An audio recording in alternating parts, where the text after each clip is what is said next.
Tiga bersamaan. Ditulis oleh sang begawan media Dahlan Iskan, mantan Menteri Negara BUMN, dibaca dan diunduh dari coasjp.com. Tiga orang hebat ini punya ide yang mirip-mirip. Hafid Ari Nur Hadi di Bandung, Dr. Andani Eka Putra di Padang, dan Fima Inabui di Kupang, NTT. Lahirnya ide pun hampir bersamaan 3 bulan lalu. Ide pemikiran mereka sama, pool test COVID-19.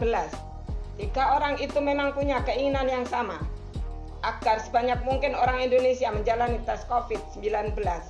Tentu mereka mencari cara agar biaya tes itu murah. Caranya lewat peningkatan kapasitas lab tanpa menambah fasilitas.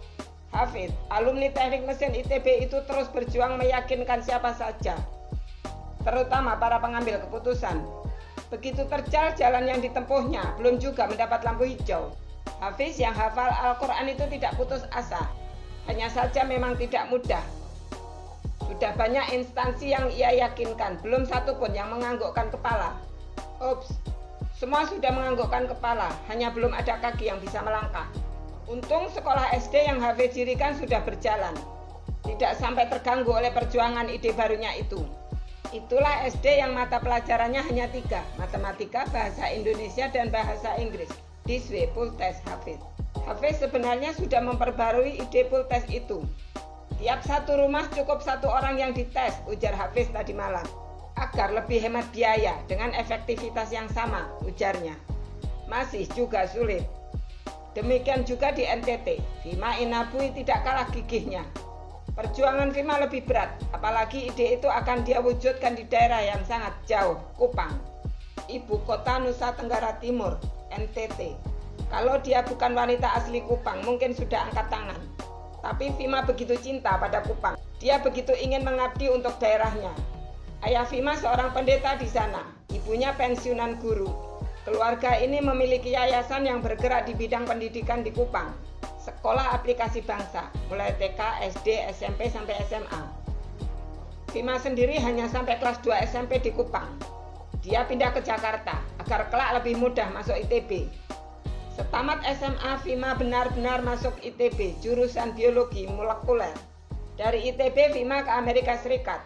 Di AS, Fima mendalami tanaman obat di Washington State University di Pullman, yakni kota sangat kecil di perbatasan antara negara bagian Washington dan Idaho, yang alamnya begitu indah, yang saya 2 kali berkendara melewati kawasan ini. 6 tahun Fima di Pullman, tapi tetap saja cinta mati ke NTT. Dari Pullman, Fima pulang ke NTT setelah hampir 9 bulan di ITB untuk mengambil postdoktoral. Di Kupang, Fima bergabung ke Forum Akademia NTT, disingkat FAN. Resminya FAN inilah yang memperjuangkan perlunya mass pool test COVID-19 di NTT.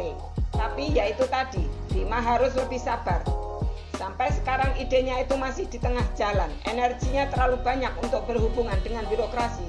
Tapi Fima juga tidak putus asa, cintanya pada NTT tidak akan ambyar oleh kesulitan apapun. FAN sudah mendapatkan 29 anak muda yang akan menjalankan pool test itu nanti.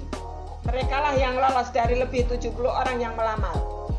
Senin hari ini mereka itu mulai melakukan pelatihan. Artinya ada hope untuk pada saatnya nanti terlaksana. Fima juga sudah mendapatkan peralatan PCR, bahkan 2 buah, yakni meminjam milik Universitas Nusa Cendana dan milik RSUD Profesor Dr. WZ Johannes. 2 alat itu selama ini tidak banyak dipakai. Hanya saja belum ada ruang untuk lab PCR itu pun sampai hari ini, padahal ia perlu pula ruang yang bertekanan negatif. 3 minggu lalu Fima dan tim FAN menghadap Gubernur NTT. Mereka menghadap lagi Rabu lalu. Gubernur, kata Fima, menyanggupi untuk membangun ruang lab itu. Tentu Fima masih harus bersabar sampai ruang itu tersedia. Walhasil, dari 3 orang pemilik ide itu baru Dr. Andani yang sudah benar-benar melaksanakannya di lab milik Universitas Andalas Padang, yang dulunya hanya mampu mengetes 200 orang per hari, kini bisa 1.570 orang per hari. This way nangis tes. Bahkan dari pengalaman real di lapangan itu, Dr. Andani punya kesimpulan penting. Pool test paling efisien dan efektif adalah 5 sampel menjadi 1 tabung. Andani tidak berani melakukan 10-1, apalagi 51. Ia sudah mencoba semua itu. Andani menemukan rumus sendiri, 5-1 itu. Penemuan itu sudah ia tulis dan segera terbit di jurnal internasional. Memang sebelum itu sudah ada teori 51, tapi dari hasil praktek Andani yang dijamin valid adalah 51.